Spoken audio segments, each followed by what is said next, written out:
If current trends continue, by 2050 there will be more plastic in the ocean than fish. It's a huge problem, but the first step to a solution is simple: individual action. In many ways, it was experiences encountering extreme pollution that really spurred me into action to become an environmentalist, because I grew up with a healthy ocean.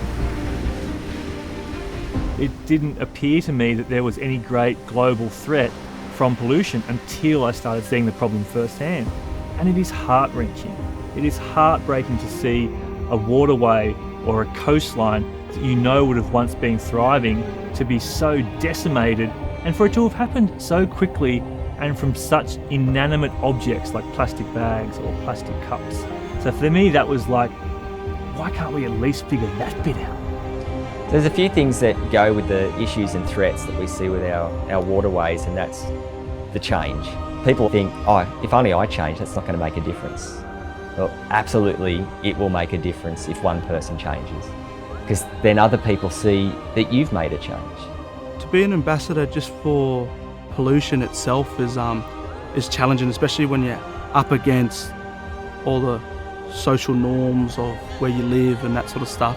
But you just got to have that sort of passion, that drive inside of you. You want to feel like you're making a difference. You want to feel like you're actually not just helping yourself and helping your community, but you're helping the broader sort of spectrum of things. Like, we all live on this one planet Earth.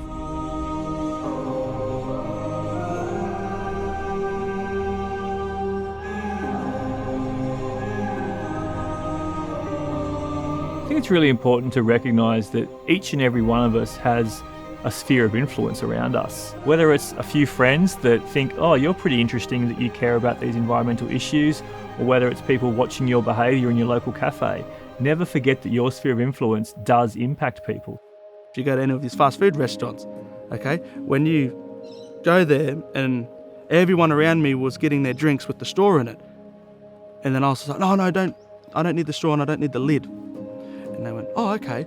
And then every one of my mates, this is when I first started out, they all looked at me going, why don't you drink with straw? It's like, because it's a cup. I drink it normally, like this. And then I drank it like that, and they went, oh, yeah. I mean, I've had my own reusable water bottle and coffee cup and knives and forks and straws and all of that for so long. But I can now see that my whole circle of friends also has a lot of their own reusables. And I'm not saying that's purely my influence. I know a couple of them are. But yeah, just from what they're picking up, I guess, just in the general community, it's the right thing to do. My hope is that for the younger generations and for everyone to be activists in this, not to sit back and watch, but to do something about it, because everything that you do impacts the environment. So whenever you go out, remember to BYO, which is to bring your own. So bring your own kit cup, bring your own cutlery, bag. Although it's just one small individual change, that change can impact on other people's lives. I love the power of small actions, and they create heaps of little different effects. So it started with my family. I said to my family, like, look, we're going to definitely try and reduce how much plastic we're using and start bringing it off the beach, because I feel like plastic has become normal, so no one actually sees it. Like, you'll be walking along the beach and there'll be tiny little bits of plastic along the shoreline and no one will actually notice it's there. It's just a norm now.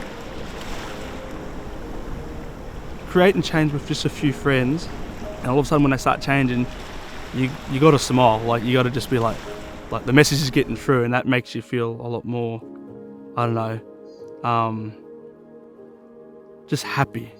There's a word in my language that we feel ilan. And when you feel ilan, it's like another word of pride or another word of satisfaction. And that's all in that one word. Being an example to others is a powerful thing to do.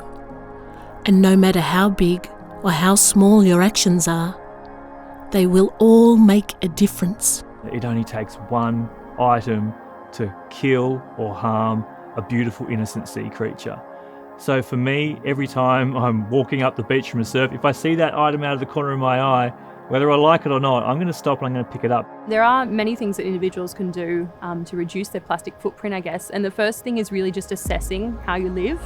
Obviously, you've got to be woke to the issue of plastics, and I like to try and subtly wake people up to their plastic consumption. But once you really are thinking, hey, there's a problem and I don't need to be using this much plastic, it's about stopping and looking at what you are using. So whether that's through your groceries or your beauty and cosmetics, and what you're using in the shower. So it's so easy to switch from bottled liquid soap, which I mean, I've never really been a fan of anyway because it wasn't in my household growing up, but I've always stuck with the bar soap, bar conditioners. Produce bags are excellent. They can fit mushrooms and beans and nuts and absolutely pretty much any loose items that come from the grocery store. I won't buy them if they're already in a plastic punnet, so I haven't had strawberries in quite a while, but there's many other things you can have instead. Just avoid it if you can. Me personally, I try to stop using just stuff that you'll only use once, and then you just scrunch it up and throw it in the bin. Like single-use plastic bottles, that plastic bottle, even though you're not tossing it and you're putting it in the bin, that's still going towards landfill. Like that's still going towards different things depending on what bin you take it to. It makes no sense to use something once. Imagine if back in the days we would make a spear, and once we get an animal, we break the spear and chuck it away after many hours of making that spear. Like it makes no sense. So that's sort of my take on it. Like, do your little things. And if everyone just does their little things, like, it'll just make a massive difference.